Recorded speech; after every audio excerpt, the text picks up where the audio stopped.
پاکستان کو ایران کے ساتھ مذاکرات کی تھپکی، دوسری طرف ایران کو خارق پر قبضے اور تمام توانائی مراکز تباہ کرنے کی دھمکی۔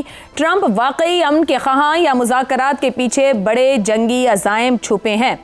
شہزاد چودھری صاحب، وار اسٹریٹجی سامنے ہے، مذاکرات کی بات بھی ہو رہی ہے، پیغامات بھی پہنچائے جا رہے ہیں، کچھ سی بی ایمز ایران کی طرف سے کیے بھی گئے آبنہ ہرمز کے ذریعے۔ وال اسٹریٹ کی رمنے آ رہی ہے کہ یورینیم کے حصول کے لیے بھی آپریشن ہو سکتا ہے، پھر خارق پہ بھی دھمکی دی، جو ابھی تھوڑی دیر پہلے ٹروتھ سوشل پر ٹرمپ نے اپنا پیغام دیا ہے۔ ٹرمپ دراصل کس بات کی خواہش رکھ رہے ہیں یہ ایک مہینہ مکمل ہونے کے بعد بھی؟ عائشہ، آپ نے کہا وار اسٹریٹجی، تو جنگ تو ٹیکٹکس کا نام ہے، اسٹریٹجی کا نام نہیں ہے۔ اسٹریٹجی تو پولیٹیکل لیول پہ ہوتی ہے، اسٹریٹجی تو اس مقصد کو جنگ کے تھرو حاصل کیا جاتا ہے۔ تو وہی ایک کمی ہے ساری جنگ کے اندر کہ کوئی ہدف سامنے نہیں ہے، سیاسی ہدف، کوئی پرپز ہوتا ہے جس کے لیے جنگ کی جائے۔ دیکھیے، اس کا ایک بڑا آسان طریقہ ہے کہ کیا کھویا کیا پایا ایک مہینے کی جنگ کے بعد۔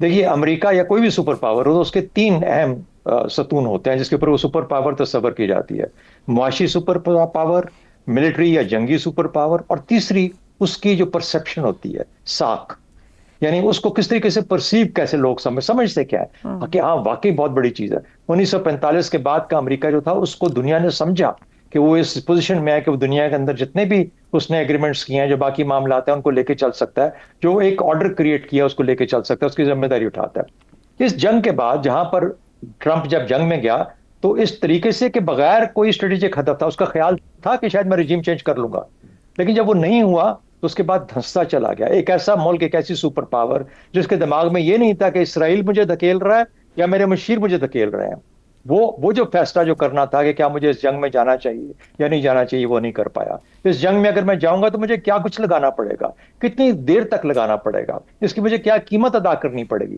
نہ وہ اتنی دیر کے لیے جنگ کرنا چاہتا ہے، نہ وہ کچھ لگانا چاہتا ہے جسے وہ حاصل کر سکے، اور نہ ہی اس کے پاس وہ وقت ہے جو کہ یہاں وہ ضائع کرنا چاہتا ہے اس جنگ کے اندر۔ اتنے نقصان کے بعد نقصان ہی نقصان ہے، کھویا ہی کھویا ہے، اس نے پایا کچھ نہیں ہے۔ اس سے بڑے دو اسٹریٹجک پلیئرز اور ہیں اس کے۔ دیکھیے، ایک تو مشن کریپ ہو گیا نا، جس کا آپ نے ذکر کیا کہ پہلے چونکہ اہداف حاصل نہیں ہو سکے تو اس نے کہا اچھا چلو یہ کر کے دیکھتے ہیں، یہ کر کے دیکھتے ہیں۔ وہ کہتا ہے، وہ تو نہیں کہتا لیکن کہا یہ جاتا ہے کہ جی وہ بہت زیادہ نقصان پہنچانا چاہتا ہے ایران کو جو نقصان پہنچ رہا ہے وہ تو پہنچ رہا ہے، اس میں کوئی شک کی بات نہیں ہے، لیکن کیا ایران امریکہ کے لیے خطرہ تھا؟ ایران تو اسرائیل کے لیے خطرہ تھا نا۔ تو امریکہ کو تو اس کے کمزور کرنے میں فائدہ کوئی نہیں ہوگا، اسرائیل کو البتہ بہت فائدہ ہوگا۔ تو اس لیے اگر امریکہ بحالت مجبوری بھی ابھی اس جنگ میں شامل ہے اور لگا ہوا ہے اور کیے جا رہا ہے، تو نقصان اس کا فائدہ صرف اور صرف اسرائیل کو ہو رہا ہے، ان کو نہیں ہو رہا۔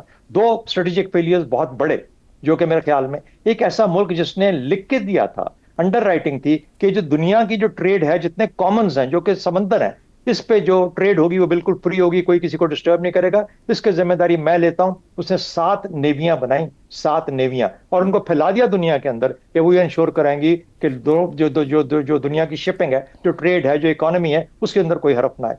وہ کیا ہوا؟ ہرمز بند کرا بیٹھا، اور وہاں ہوتے ہوئے، خود سے موجود ہوتے ہوئے، یہ سب سے بڑی نیگیٹیوٹی جو کہ اس کے تمام جو اس کا پرسپشن ہے اس کو تباہ و برباد کرتی ہے یا ختم کرتی ہے یا بہت زیادہ زخم پہنچاتی ہے۔ اچھا، دوسری بات، مشرق وسطیٰ کے ممالک کے ساتھ تعلقات، وہ ملک جو کہ اس کے جھولی میں تھے، آج وہ بھی سوچنے پہ مجبور ہیں کہ اس کے بعد کا ہمارا لایا عمل کیا ہوگا۔ تو جب آپ دو صورتیں دیکھتے ہیں اور آپ کہتے ہیں کہ اسٹریٹجک کانٹیکسٹ کے اندر یہ تو دونوں ہی جگہ پہ نقصان ہی نقصان ہے، تو اس نے کھویا ہی کھویا ہے، پایا کچھ بھی نہیں ہے۔ اس لیے وہ نکلنا چاہے گا جلدی سے، اسے کہتے ہیں انگریزی میں کٹ یور لاسز، کہ میری ہزیمت میں کمی ہو جائے، میری سبکی کم ہو جائے۔ شہزاد صاحب، مختصراً فرمائیے گا، جب آپ کہہ رہے ہیں کہ لاس ہی لاس ہے، تو پھر لاس جس کا ہو رہا ہو، پھر وہ تو کوئی بھی غلط فیصلہ کر سکتا ہے، وہ الٹیمیٹ غلط فیصلہ ہوگا، الٹیمیٹ غلط فیصلہ ہوگا، کیونکہ اس کے بعد تو پھر کچھ بھی نہیں رہ جائے گا نا۔ اس کے مقابلے میں 2 قوتیں آج چین اور روس کھڑی ہیں، پوری دنیا باقی۔ دیکھیے، ایک اور چیز دیکھنے کی بات ہے کہ وہ زمانہ گیا جب کہ آپ دبکہ لگا کے تو اگلے ملک کو ساتھ لٹا دیا کرتے تھے، جس طرح وینزویلا کے ساتھ ہوا، جس طریقے سے غالباً اس نے پاناما کے ساتھ بھی کیا، اور اب وہ کیوبا کے ساتھ کرنے جا رہا ہے۔ یہ علاقہ جہاں پر یہ مڈلنگ پاورز ہیں، ایران، پاکستان، ترکی، یہ جو ملک ہیں، Indonesia to a certain extent, یہ مختلف لیول کے، مختلف کوالٹی کے ملک ہیں۔ ان کے ساتھ کسی ہندوستان نے پاکستان کے ساتھ کر کے دیکھ لیا پچھلے سال، کتنا بڑا ملک ہے ہندوستان، لیکن جب کیا تو کیا پتہ لگا کہ اسی طریقے سے جواب آئے گا آگے۔ ان ملکوں کے اندر ایک جان ہے جو انہوں نے اوور دا ایئرز، چاہے وہ گلوبلائزیشن، اکنامک ڈیولپمنٹ، ٹیکنالوجی، ان چیزوں کے ساتھ، تو میرا خیال ہے کہ یہ تو اس لیول پہ جب باقی دنیا آ گئی ہے تو وہ تو جج کریں گے نا کہ یار تمہاری تو اخلاقی تمہاری طاقت ہی ختم ہو گئی, اخلاق ہی ختم ہو گیا تمہارے اندر. تو اس لیے اس کا نقصان ہی نقصان ہے, وہ کبھی وہ قدم شاید نہیں اٹھائے گا, اس لیے نکلنا چاہتا ہے. میری نظر میں وہ راستے ڈھونڈ رہا ہے کیسے نکلا جائے. ٹھیک ہو گیا. زیغم صاحب, ٹرمپ ایک ہی نشست میں کہتے ہیں ایران کے ساتھ جلد ڈیل اور معاہدہ ہو سکتا ہے, اور ساتھ ہی کہتے ہیں میرا پسندیدہ آپشن ایرانی تیل پر قبضہ کرنا ہے, خرق پر قبضہ کر سکتے ہیں.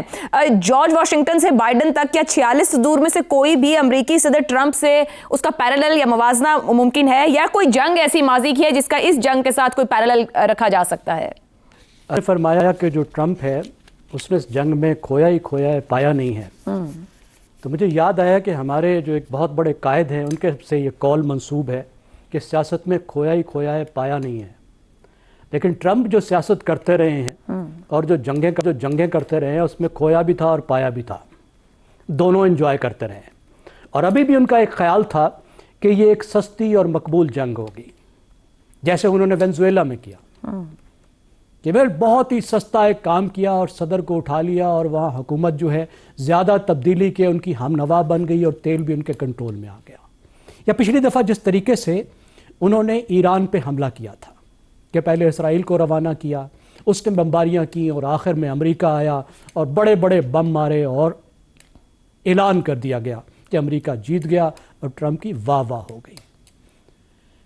ٹرمپ کا امن کی خواہش بس اتنی ہی ہے, اور اگر آپ امن کی خواہش میں دیکھیں تو امریکہ کی پالیسی میں کبھی کوئی فرق نہیں آیا. امریکہ ہمیشہ اپنے اہداف کو حاصل کرنے کے لیے, لیکن زیادہ تر اسٹریٹجک اہداف کو حاصل کرنے کے لیے دنیا بھر میں جنگیں کرتا رہا ہے, حکومتیں الٹتا رہا ہے, لاکھوں کیا ملینز لوگ مارے ہیں اور مسلسل مارے ہیں. اور بڑے ایسے صدر جن کو ہم بھی آئیڈیلائز کرتے تھے, جن کی تقریریں سن کر ہماری بھی آنکھوں میں آنسو آ جاتے تھے, باراک اوباما جیسے, کہ دیکھو غلام لوگ امریکہ کے حکمران بن گئے. جتنے باراک اوباما نے بندے مارے, جتنا قتل عام اس نے کیا, ٹرمپ نے تو ابھی اس کا 1% بھی نہیں کیا. تو سپر پاور کے طور پر امریکہ ہمیشہ بیہیو کرتا رہا ہے, ٹرمپ بھی کر رہا ہے, لیکن اہم بات وہی ہے کہ دنیا بدل گئی ہے. درست. اب اس طرح کی جنگیں, اس طرح کی سستی آسان جنگیں تو ہو نہیں سکتی. مہنگی جنگوں کو یہ کرنے کو تیار نہیں ہے, افغانستان جیسی اور عراق جیسی, اور مہنگی جنگیں کر بھی لیں تو وہ نتائج نکل نہیں سکتے. جو تھوڑے بہت نتائج وہاں سے نکلے تھے وہ نکلنا بھی ممکن نہیں ہے. اب اہم بات جو ہے دیکھنے کی یہ ہے کہ عزائم کی بجائے ہم یہ دیکھیں کہ جنگی اہداف تھے کیا. ظاہر ہے اس پر بہت سی گفتگو ہے کہ امریکہ کے کیا اہداف تھے, اسرائیل کے کیا اہداف تھے. امریکہ کے اہداف واضح نہیں تھے, لیکن ایک بات تو واضح تھی کہ 3 چیزوں میں سے ایک چیز وہ حاصل کرنا چاہتے تھے. کم از کم بھی وہ یہ چاہتے تھے کہ ایران کی جب قیادت قتل ہو, جب ہم ان کو ایلیمنیٹ کریں, شہید کریں, تو ان کی جگہ اوپر ایسے لوگ آئیں جو تھوڑے ہمارے فرما بردار ہوں. دوسری بات کیا تھی کہ رجیم کولیپس کر جائے, ختم کر جائے, اور کے ساتھ سٹیٹ بھی کولیپس کر جائے, امریکہ بھی عراق بن جائے, لیبیا بن جائے. یہ کم از کم اسرائیل کی خواہش تھی. جو پہلی خواہش ہے کہ رجیم کے اندر ایسی تبدیلی آ جائے, اس کا دعویٰ ابھی آپ دیکھیے کہ حالیہ میرے خیال آج ہی کا دن ہے, ٹرمپ نے کیا ہے کہ پہلے ایک رجیم ہم نے ختم کر دی ایران میں, اس کے بعد دوسرے رجیم بھی اب ختم کر دیا. زیغم صاحب, وہ آج کے ٹروتھ سوشل پیغام میں بھی کہہ رہے ہیں کہ ہم ایران کی معقول قیادت کے ساتھ بات کر رہے ہیں اور پیش رفت ہو رہی ہے. ساتھ ہی وہ خارق کی بات اور ان کے انرجی انفراسٹرکچر کو ہٹ کرنے کی بھی بات اگلے ہی جملوں میں کر دیتے ہیں. جی گڈ لک ٹو دیم. اگر وہ سمجھتے ہیں کہ علی خامنہئی کی جگہ مجتبیٰ خامنہئی ان کو مل گئے ہیں جو زیادہ معقول ہیں ان کے لفظ میں, ٹھیک ہے, اور اس وقت جو IGRC کی قیادت آ گئی ہے زیادہ امینیبل ہے, تو یہ ان کو بڑا جلدی پتہ چل جائے گا. جو لیڈر انہوں نے ختم کیے ہیں, علی خامنہ, علی لاریجانی جیسے, وہ لیڈر بہت بات کرنے والے تھے. انہوں نے نوجوانوں کو, سخت گیر لوگوں کو کنٹرول میں رکھا ہوا تھا. انہوں نے ان لوگوں کو لیڈرشپ نہیں دینی تھی جن کے پاس اس وقت لیڈرشپ آ گئی ہے.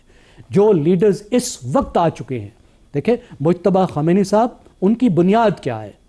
ان کی بنیاد جو ہے وہ سپاہ پاسداران انقلاب ہے جس کو IGRC کہتے ہیں. درست ہو گیا. ایک وہ آ گئے اوپر, اور اس کے ساتھ جو IGRC ہے وہ خود اس وقت طاقتور ترین ادارہ ہے. حکومت کا کنٹرول اس کے پاس ہے.